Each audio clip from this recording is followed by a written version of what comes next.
Good morning, dear students. Today we will read the poem The Kite. The title of the poem is The Kite. All of us like to fly kites. हम में से सभी क्या हैं? Kites उड़ाना पसंद करते हैं. ठीक है? Have you ever tried to fly one?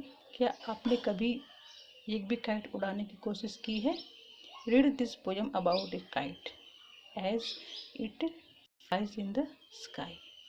तो बच्चों, इस पोयम को आप काइट के बारे में इसको पढ़ना है और कैसे एक काइट क्या है, पतंग क्या है, वो आसमान में उड़ती है. So come to the poem.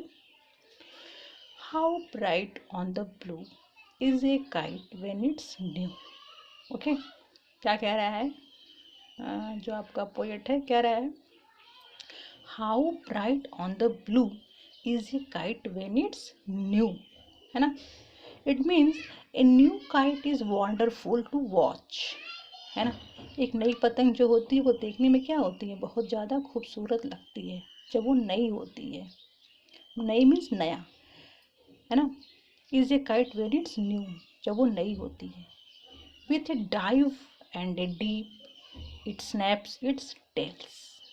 Means diving and dipping in the blue sky, it moves its tail with a noise. Okay, क्या होता है जब ये नीले आकाश में तैरती उतरती है, अपनी पूंछ को आवाज करती हुई हिलाती है ना. तो ये नई पतंग देखने में बहुत सुंदर लगती है और हवा के साथ ही यह ऊपर उठती है. ठीक है, जैसा कि यहाँ बताया गया है. Then soars like a ship with only a sail. Okay, then soars like a ship with only a sail.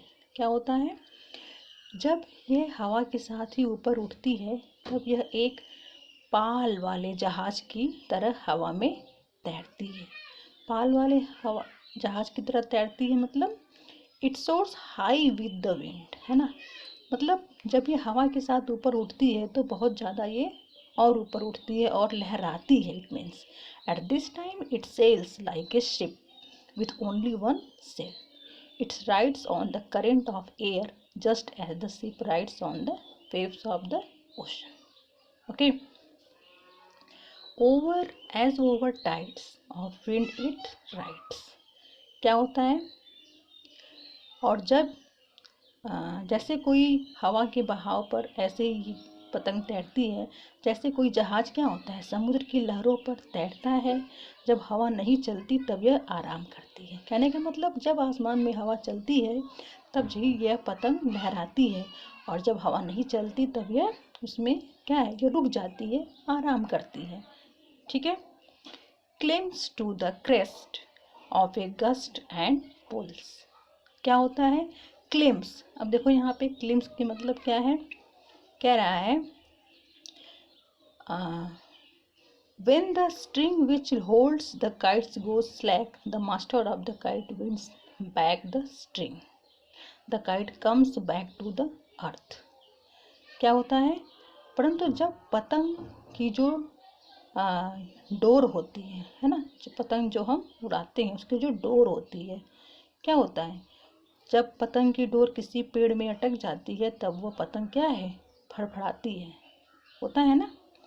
तो जब पतंग की डोर ढीली पड़ जाती है तब पतंग का जो मालिक होता है, जो पतंग उड़ाता है, डोर को वापस लपेट लेता है. पतंग फिर से ज़मीन पर आ जाती है. जैसा कि यहाँ बताया गया है when string goes slack you wind it back, है ना. जब हवा नहीं चलती है तो हम क्या करते हैं, पतंग को जो चलाते हैं, जिसके मालिक होते हैं, मतलब हम वापस खींच लेते हैं. And run until a new breeze blows, है ना. और जब कोई नई हवा चलती है, यानी कि पुनः जब हवा आकाश में चलती है तो जो पतंग के पंखों में हवा भर देती है तब पतंग पुनः आकाश में दिखाई देती है. When your string goes slack, you wind it back, है ना. And run until a new breeze blows and it rings fill and up it goes. How bright on the blue is a kite when it's new. जब एक नई पतंग आसमान में उड़ती है तो यह कितनी सुंदर लगती है। बट ए रेगुलर, है ना, but a regular thing you never will see when it flaps on a string in the top of a tree. क्या होता है, क्या कह रहा है कवि लास्ट में? But a regular thing you never will see when it flaps on a string in the top of a tree.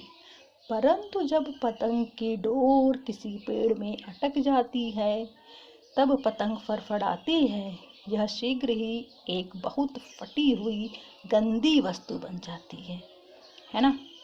It means, however, when the string of the kite is caught in a tree, the kite flaps, गिर जाती है, वो cut के गिर जाती है या फंस जाती है। It soon turns into a very torn and dirty thing, है ना। जब एक पतंग नई होती है तो बहुत देखने में सुंदर लगती है, उड़ाने में अच्छा लगता है, और जैसे जैसे वो पतंग पुरानी होती जाती है, फटती जाती है, किसी पेड़ में अटक के नीचे गिर जाती है, फट जाती है, तो वो देखने में पतंग गंदी लगती है और बहुत ही भद्दी लगती है।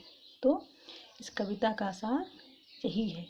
Means the summary of the poem of the kite is that. Okay, question answer आपको नेक्स्ट होमवर्क में मिलेंगे। Till then